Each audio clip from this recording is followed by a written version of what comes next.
Shalom,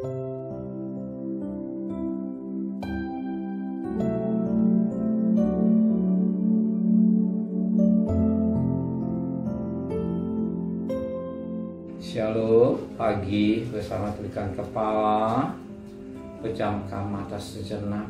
Bapa yang bersemai kerajaan surga, pada pagi yang cerah sebelum kami mengadakan aktivitas lain, kami mengadakan mesbah keluarga, mesbah pribadi, kami boleh naikkan pujian penyembahan, dan kami rindu untuk dengarkan renungan firman-Mu. Roh Kudus mengurapi kami, lembutkan hati kami, sucikan pikiran kami sampai angan kami, dan firman-Mu menjadi berkat buat kami yang mendidik, mengajar hidup kami. Lebih itu Tuhan, kami juga boleh naikkan doa syafaat kepada Tuhan. Haleluya. Amin. Shalom, pagi. Mari sama-sama kita akan membaca firman Tuhan 2 Timotius pasal 3. 2 Timotius pasal 3 ayat pertama sampai ayat 9. Saya bagi dengan dua bagian, ayat pertama sampai 4, ayat 5 sampai ayat 9 besok. 2 Timotius pasal 3 ayat pertama sampai 4, keadaan manusia pada akhir zaman. Ketahuilah bahwa pada hari-hari terakhir akan datang masa yang sukar. Manusia akan menyintai dirinya sendiri dan menjadi hamba uang. Mereka akan membual dan menyombongkan diri. Mereka akan menjadi pemfitnah. Mereka akan berontak terhadap orang tua dan tidak tahu berterima kasih, tidak mempedulikan agama, tidak tahu mengasihi, tidak berdamai, suka menjelekkan orang, tidak dapat mengekang diri, garang, tidak suka yang baik. Ayat 4, suka mengkhianat, tidak berpikir panjang, berlagak, tahu lebih menuruti hawa nafsu daripada menuruti Allah. Puji Tuhan, kita firman Tuhan mengajar kepada kita dan memberikan mata rohani kita pada akhir hari-hari terakhir atau hari-hari kedatangan Tuhan. Ada masa yang sukar. Dan kita lihat sekarang kita hidup di masa akhir, masa yang sukar. Kita lihat orang bekerja, ya, orang berdagang cari nafkah. Untuk bekerja tidak mudah. Untuk cari nafkah tidak mudah. Untuk berdagang tidak mudah. Sekolah tidak mudah, penuh dengan harga yang harus dibayar. Tapi dengan keadaan sedemikian rupa, manusia yang kita lihat saat sekarang ini, manusia mencintai diri sendiri. Bukan saja mencintai diri sendiri, tapi firman kata menjadi hamba uang. Perhatikan ayat yang kedua, manusia akan mencintai dirinya sendiri dan menjadi hamba uang. Mereka membual dan menyombongkan diri. Mereka akan menjadi pemfitnah. Mereka akan berontak terhadap orang tua dan tidak tahu berterima kasih, tidak mempedulikan agama. Apa yang tertulis dalam Alkitab ini sudah digenapi pada hari-hari sekarang ini. Kita lihat manusia akan jadi egois. Manusia pada akhirnya egois, mementingkan diri sendiri. Dia tidak peduli dengan orang lain. Pada akhir zaman ini manusia bukan saja tidak peduli orang lain, yang sangat menarik, manusia sekarang dikatakan menjadi hamba. Kalau saudara perhatikan, saudara teliti, lihat, demi untuk mencari uang, apapun dihalang.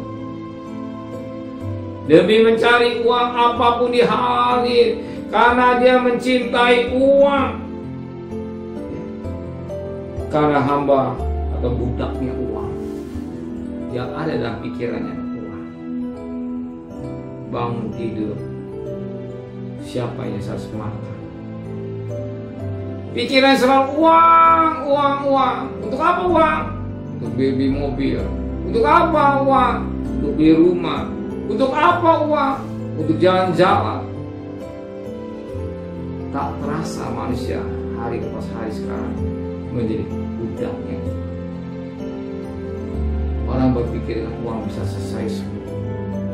Dengan uang bisa menyelesaikan masalah. Sebenarnya tak terasa dia sudah jadi budaknya. Kita lihat orang sebenarnya nggak butuh di mobil, karena jadi hamba uang. Dia beli mobil dan akhirnya dia jadi budaknya uang. Untuk bayar cicilan mobil, nggak tanggung-tanggung bisa 5 tahun, mungkin 6 tahun. Setelah beli rumah, akhir kredit dan akhirnya jadi budaknya uang. Mau tidak mau, ya untuk bayar mobil, untuk bayar rumah, dia harus kerja.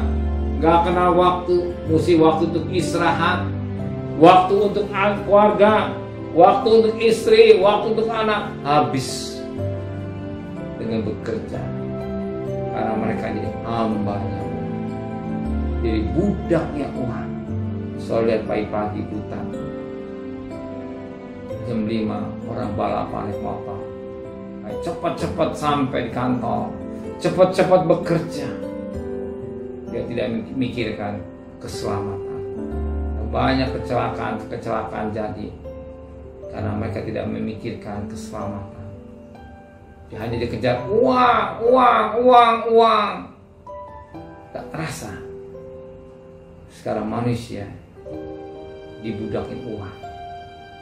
Yang pinjol, belum yang lain. Menjilat manusia diperbudak oleh uang. Cicilan rumah, cicilan mobil, cicilan apalagi, semua nyicil, mau tidak mau. Untuk membayar nyicil, dia harus jadi budaknya uang.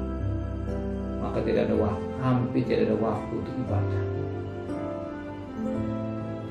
Ya, hampir tidak ada waktu untuk ibadah, untuk menutup ibadah. Terpaksa ibadah online sambil makan dengar firman Tuhan. Ya, sambil tidur dengar firman Tuhan. Atau katakanlah ibadah, tapi ibadah sepentas selalu. Tidak seperti apa yang jadi maunya Roh Kudus. Hampir manusia semua diperbudak oleh uang. Pembangunan dengan hal-hal yang dunia memberikan kemegahan, sehingga manusia berlomba-lomba ingin mendapatkan sesuatu. Sebenarnya sudah ada, masih kurang. Tak terasa dia sudah jadi budaknya uang. Biarlah kita yang hadir, kita banyak introspeksi diri, menjaga diri kita, jangan sampai kita kejirat sehingga kita jadi budaknya uang.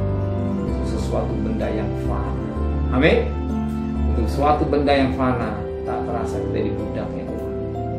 Sebenarnya kita nggak perlu, tapi karena keinginan, akhir kita jadi budak. Ada ingat isi dunia 1 Yohanes 2 ayat 15-16. Keinginan mata, kamu hidup ingin daging, menjirat kita sehingga dia hamba uang. Amin. Tapi kita hari ini Tuhan ingatkan, kita jangan menjadi budaknya uang. Tapi Tuhan tahu apa jadi kebutuhan kita. Kalau kita cari Tuhan juga akan siapkan kebutuhan kita. Kita bisa mengendalikan hidup kita, mengendalikan hawa nafsu kita, bisa mengendalikan keinginan hawa nafsu kita, sehingga kita jadi budaknya Tuhan, tapi jadi budaknya Tuhan. Hati hidup dan pimpinan Roh Kudus. Amin. Terima kasih Bapa di surga, buat firman mengingatkan buat kami pada hari-hari zaman akhir manusia akan mencintai uang dan mencintai diri sendiri. Biarlah kami orang yang sangat bahagia. Kami belajar introspeksi diri, kami belajar mengendalikan keinginan kami atau isi dunia, keinginan mata, keinginan daging. Tapi kami mau hidup pimpinan keinginan Roh Kudus yang membimbing kami sebagaimana Roma 8 ayat 14. Serta perjalanan kami bekerja, berdagang, sekolah, pergi dengan selamat, pulang dengan selamat, kembalikan besok pagi dalam keadaan tubuh yang sehat dengan tidak kurang 1 juga.